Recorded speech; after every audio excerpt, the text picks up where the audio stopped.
What's up guys, DuArktik with another Marvel Strike Force video, and in this video we are going to talk about the Masters of Evil. We're going to take a look at this team, how this team is supposed to work, what characters you have to prioritize in terms of gear, the position of the characters, isolate for the characters, and overall if this is going to be an important team for you or not. And you need to know right away before we even start the video. This is going to be a long video, by the way. This is going to be a long video. We're going to talk about a lot of details.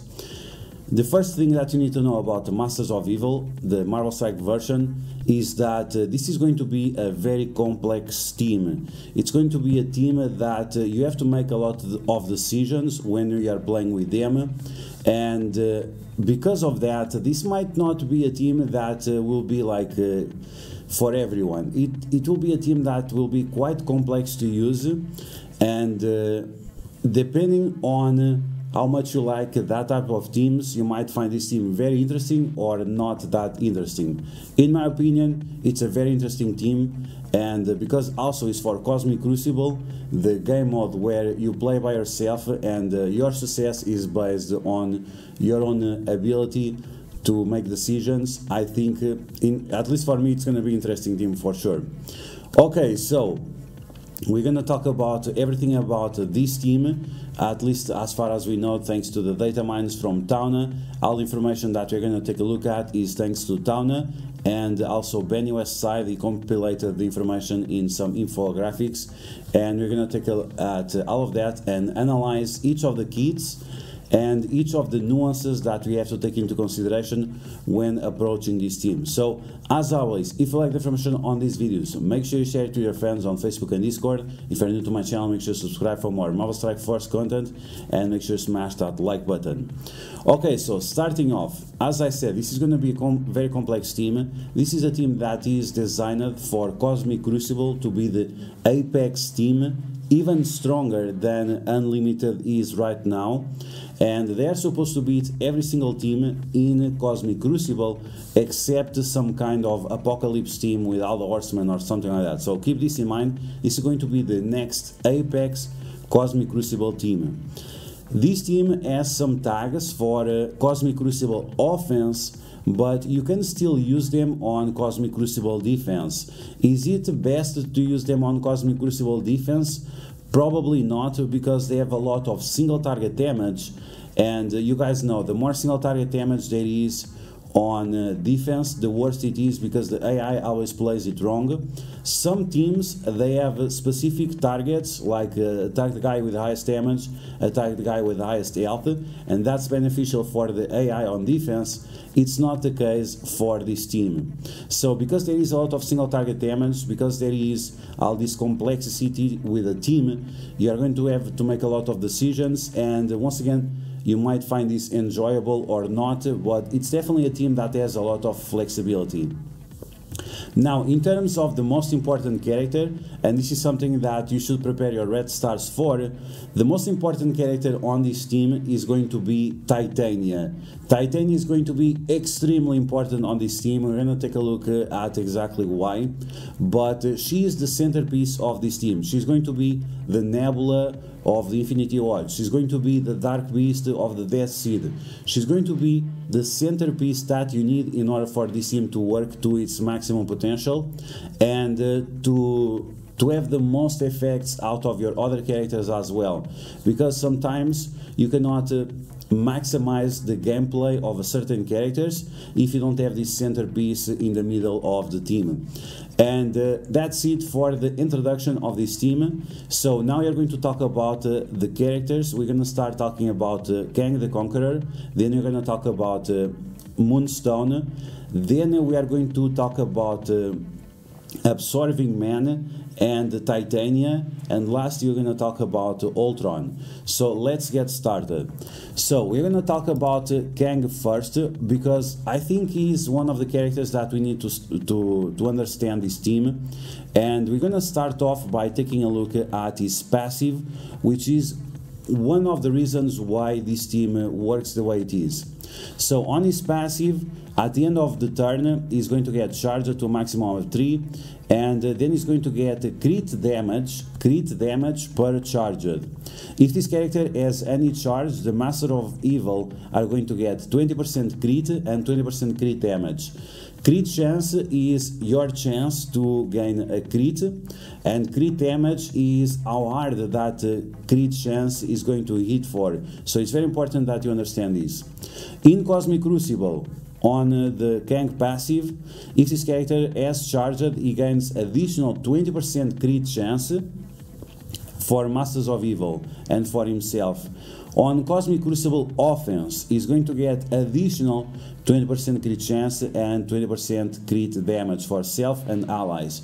So this means that in Cosmic Crucible defense, the Masters of Evil, they are going to get around 40% crit chance, and on offense they are going to get 60% crit chance, and this is without any Raider isolate, without anything into consideration.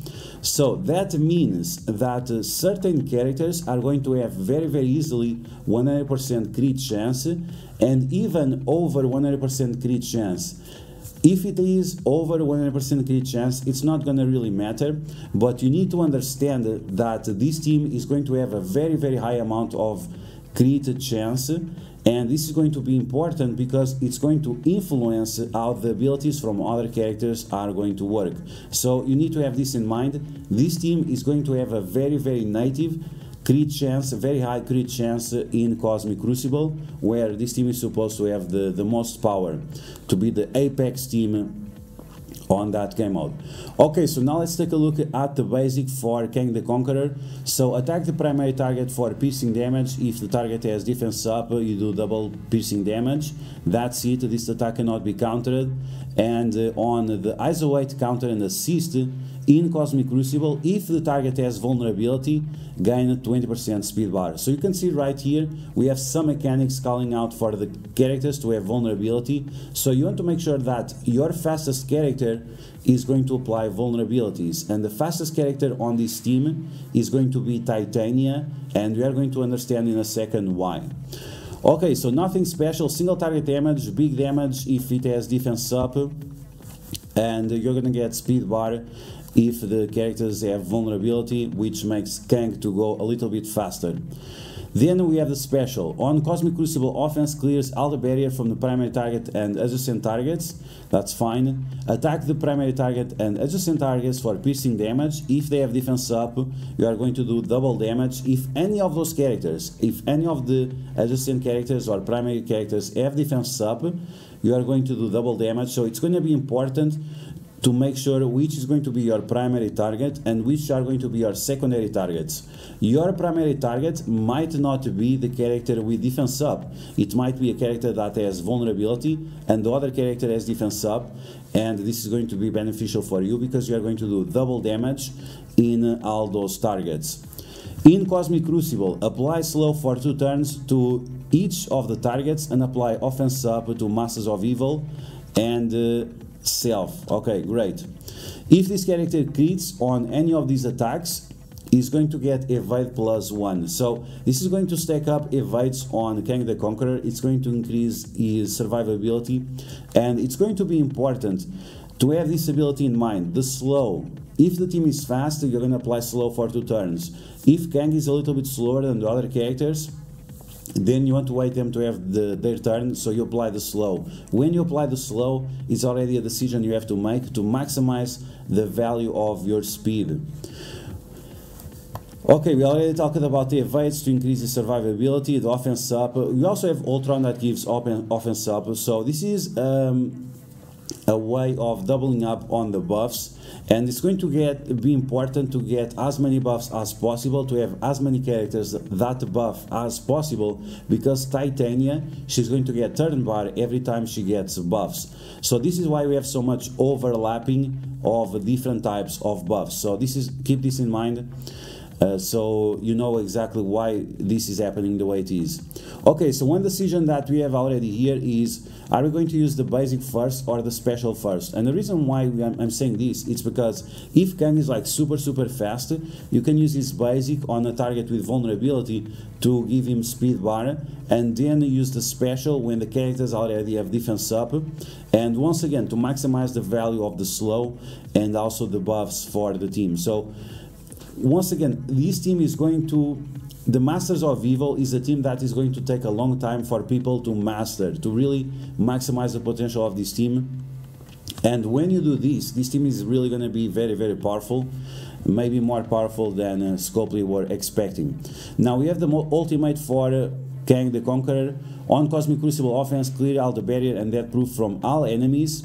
Attack the primary target for 300% damage, and clear 3 positive effects.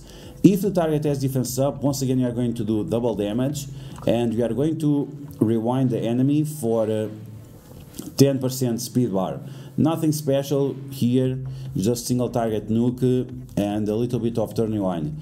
In Cosmic Crucible, apply speed up for Self and all Masters of Evil, but remember that this is a turn 2 ability because it starts off with not enough energy to use this ability.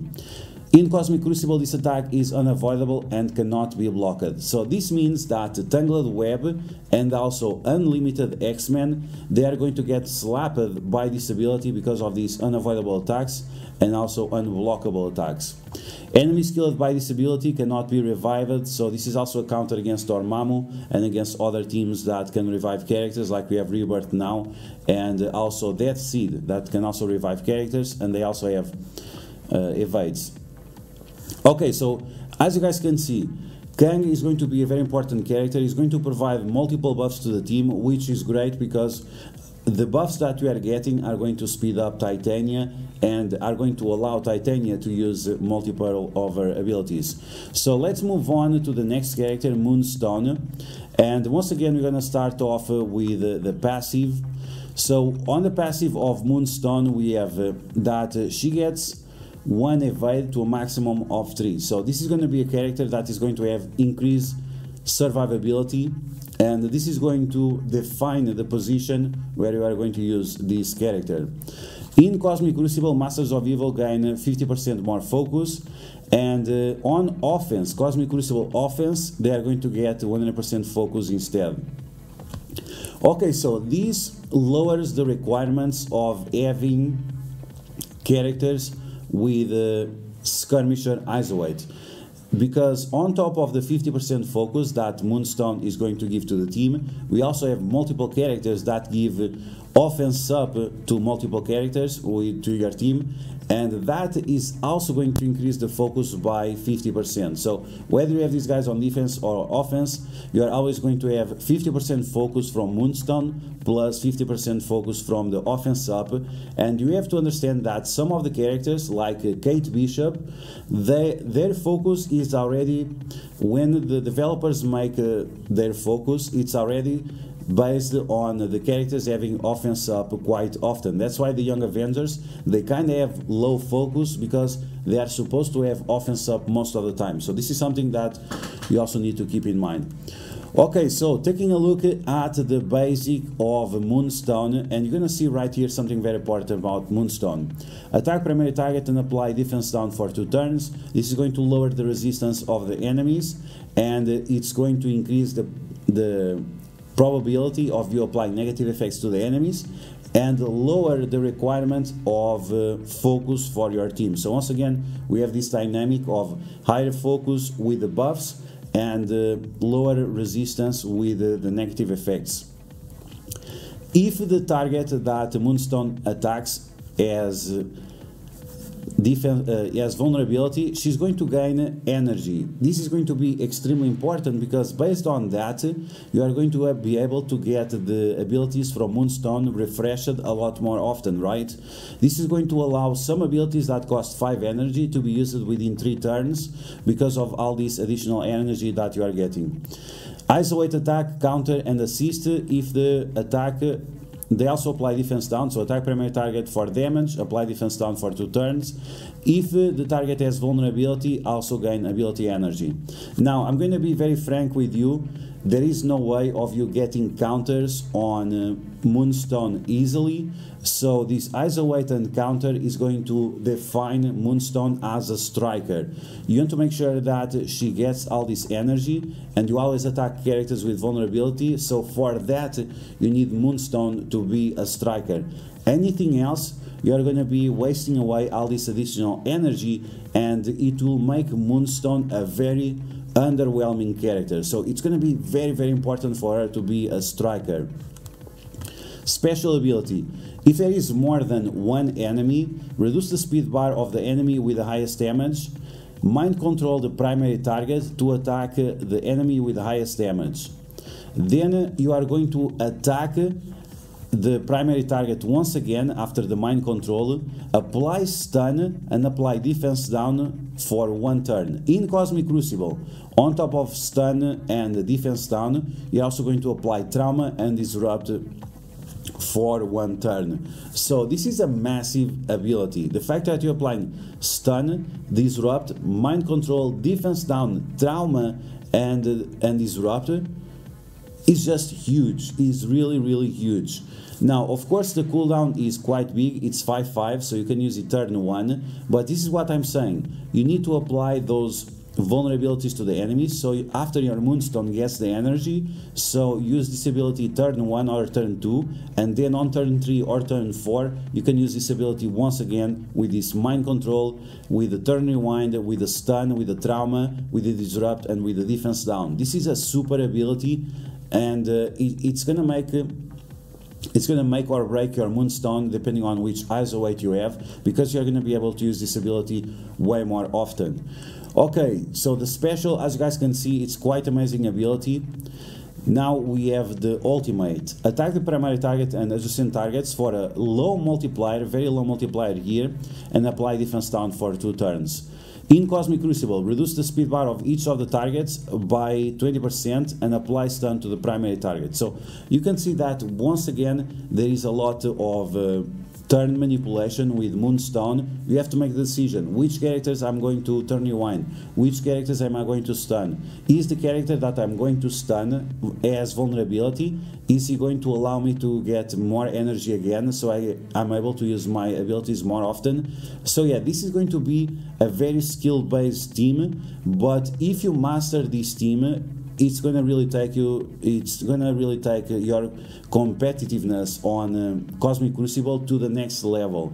The season that we have coming forward is going to be very, very different than the one we just had now, and all of those things are going to be taken into consideration if you want to be part of Diamond Plus or Masters Plus or even Grandmasters. This is going to be a very, very important team, and it's going to be very, very important that you know exactly how to play with them. Okay, so that was Moonstone. Let's go for Absorbing Man. And Absorbing Man, it's an interesting character. He's a tank. He's going to be mostly a tank, and it's going to be important that you understand how he heals. Okay, let's talk about Absorbing Man. So on spawn, he's going to get Taunt and 3 deflects. And the deflects are going to be very important. He's not a tank with a shield. He's not like Captain America or Red Guardian. He's going to be a tank like Strife. He's going to rely on the flex in order to reduce the damage from the enemies. Okay, so on spawn, gain Taunt, gain 3 deflects. When this character is attacked, he's going to transfer 1 positive effect, excluding Taunt, to this character, and he's also going to get a defense up to a maximum of 3. So every time he gets attacked, he's going to give himself defense up. This is going to be extremely important because that's going to reduce the incoming damage on top of the deflects.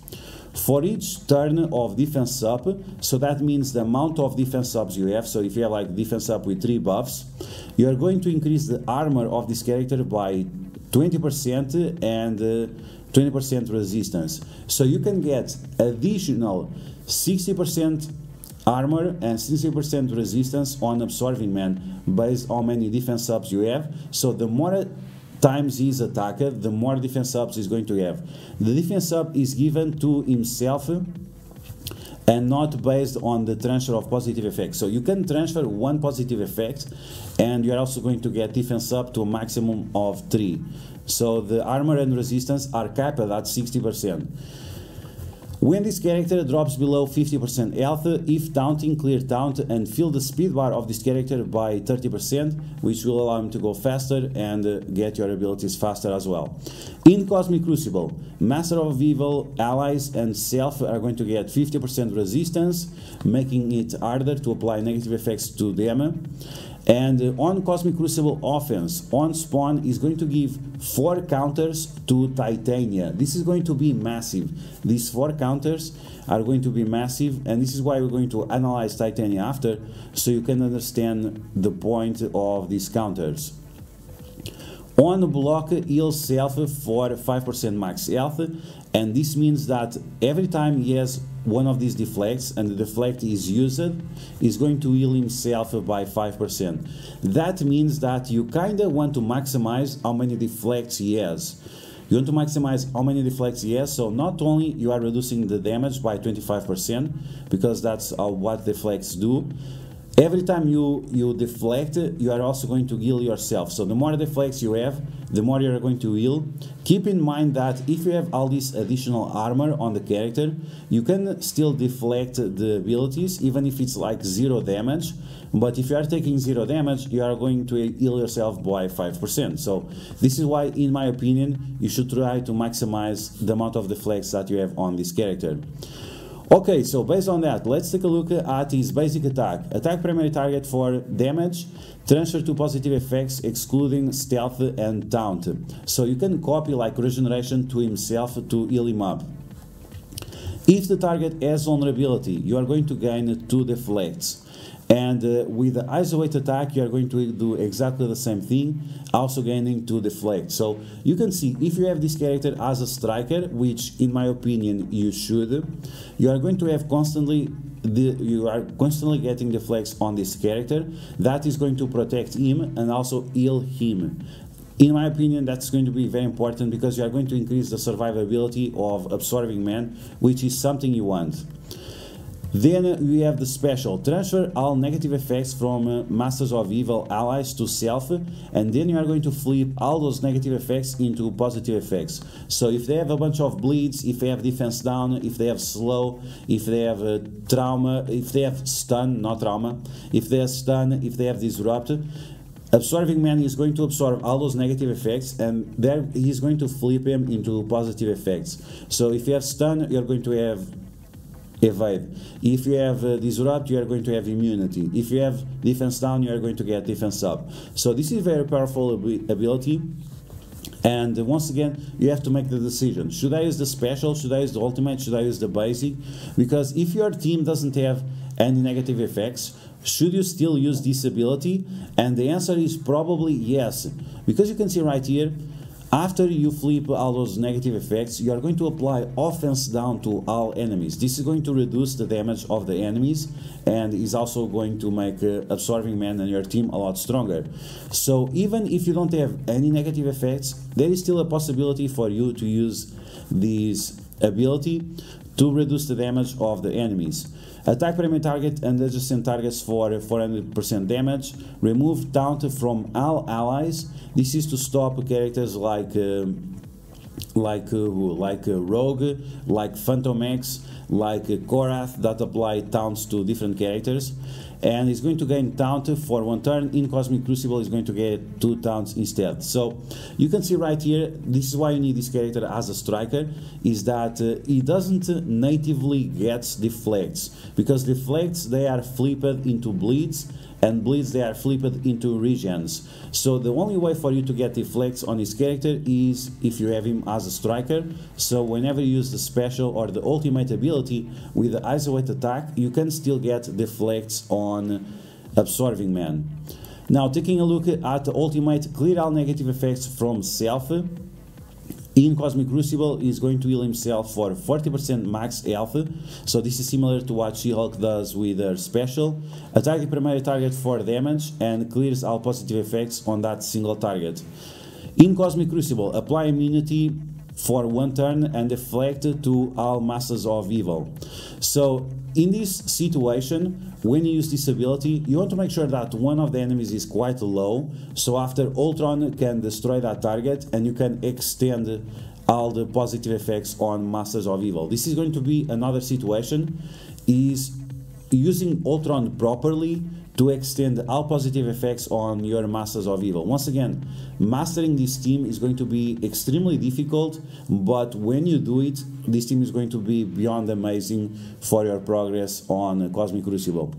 And that's it for Absorbing Man. So as you can see, a lot of decisions have to be made. Should I use the special to apply offense down to the enemies? Should I use the special to absorb all those negative effects? Should I use the ultimate in order to give immunity and deflect to the team?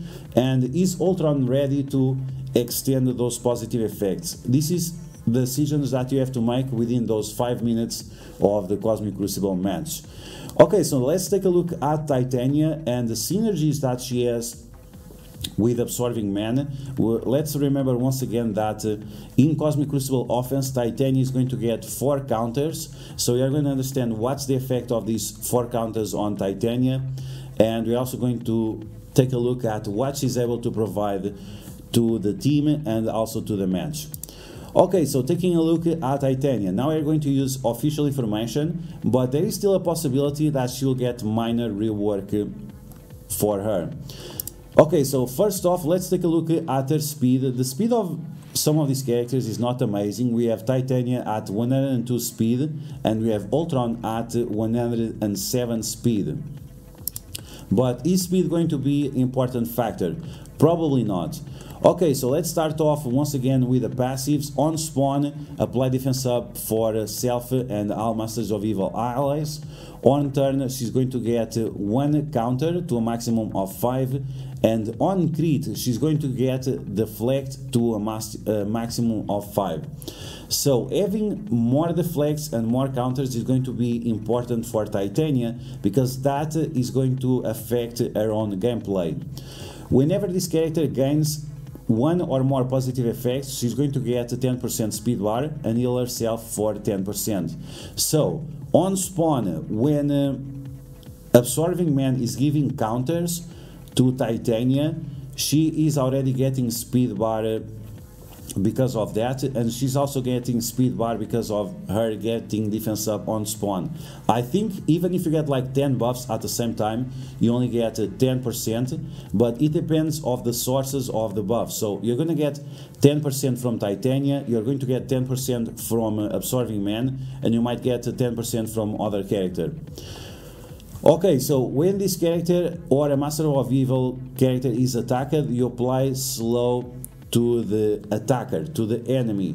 So this is going to be important. You want to make sure that the enemies are always slowed, and that's why my recommendation for Titania is going to be Skirmisher. So you always apply slow to the enemies, and because Titania, she has so many counters, she's able to apply multiple vulnerabilities to multiple characters. This is why I also made the decision of making my Red Hulk Skirmisher, is because every time he gets attacked, he does the counter attack and he's applying vulnerabilities to the entire team. So in just on the first turn of the enemy team, I can have like 3 to 5 characters with vulnerabilities because of that, because of the Skirmisher and the counter.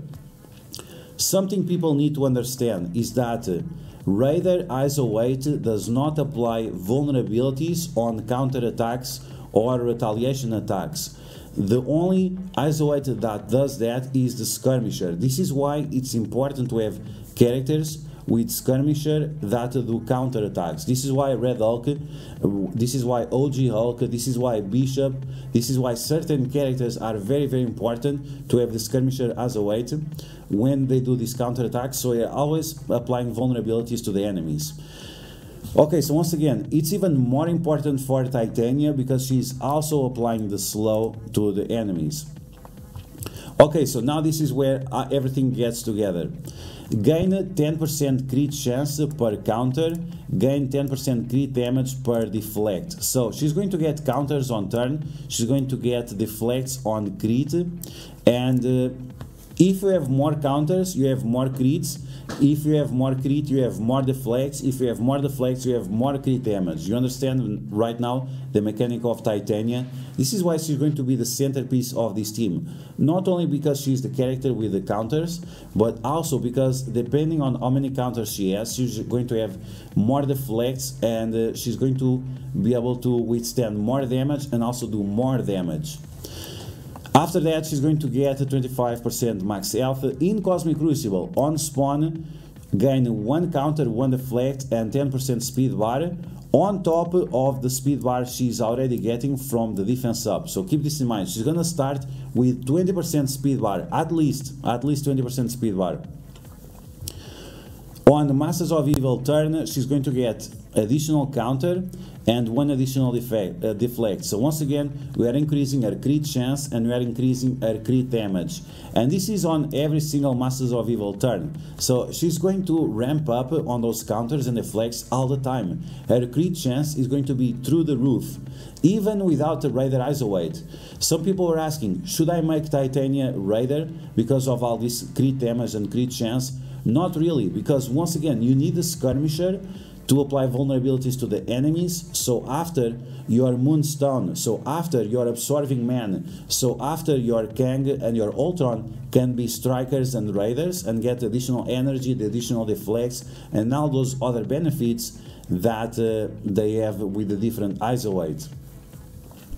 Moving on, we have gain 25% max health, and the Masters of Evil will get 50% max health. So you can see this team is going to be super tanky, and you want Titania to be alive as long as possible, so she benefits out of this. So this is why I think that Titania should be the priority in terms of yellow stars and red stars, and even in terms of gear for the Masters of Evil. Okay, so as you can see, the passive of Titania is massive. The passive of Titania enables all kinds of amazing mechanics with the Masters of Evil, and this is why you really need to understand how this team works, all the crit chance that is coming from Kang the Conqueror, but also all the crit chance that you are getting with Titania. And once again, remember that Raider does not apply vulnerabilities with the counter attacks. So this is why you need Titania as a skirmisher, and this is why you can have 3 strikers on your team, because with all these counters you are going to be always applying vulnerabilities to the enemies. Okay, let's move on to our basic attack. Titania, on basic attack, she's going to do damage, and she's also going to clear 1 negative effect from herself. And in Cosmic Crucible, on crit, she's going to gain 1 ability energy and clear 2 additional negative effects from herself. So, should you make her a Raider? No, once again, no, because all the counters are going to give her crit chance, and Kang the Conqueror is also going to give her additional crit chance. So you can have 100% crit chance on Titania without her being a Raider, just with the counters and with the buffs from Kang the Conqueror. So once again, should you make Titania Raider so she gains ability energy? No, because even as a skirmisher, she's going to have already 100% crit chance with, of course, the max crits. But even without the max crits, she's going to have around 50 to 60 crit chance, like easily. Okay, so basic attack is the same thing. Once again, because she's doing all these counter attacks, because she's a skirmisher, she's going to be applying vulnerabilities to everyone, and at the same time she's going to get energy, so you can use her abilities more often. Okay, let's talk about the special. Attack the primary target for damage. On crit, clear all negative effects from self. Copy and clear all positive effects from the primary target. Gain a +1 defense up, so this means you can stack up multiple defense ups.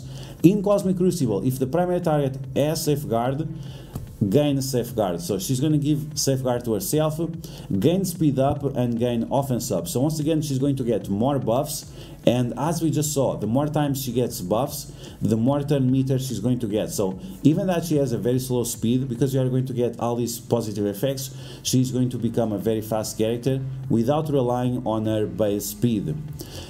This attack is unavoidable, so any kind of Unlimited X-Men, any kind of Tangled Web, bye-bye, you guys are gonna get ripped. Now we have the ultimate. Attack primary target for damage, apply ability block, disrupt, and heal block. In Cosmic Crucible, you are going to apply 2 turns of ability block, 2 turns of disrupt, and 2 turns of heal block, because you have this, but you also have +1. That means you can stack up on already existing ability blocks or the ones you are going to just apply. On crit, this ability gains 100% focus, so the turn order of the ability is first it does the attack, then is going to apply the effects. So it can be one of those situations that even if the character has evade or even if the character has block, it's not going to matter because you're going to bypass it, because there are multiple checks to see if you do the crit or not. So first you do the attack. Did it crit? Did it not crit? If it crits, you gain additional focus, and then you apply the negative effects. This is similar to the ultimate of Strife that has multiple layers of checking if the characters have evades, deflects, and so on. Either way, the attack is unavoidable and cannot be blocked. So yeah, once again, bye-bye Spider Weaver, and that's it.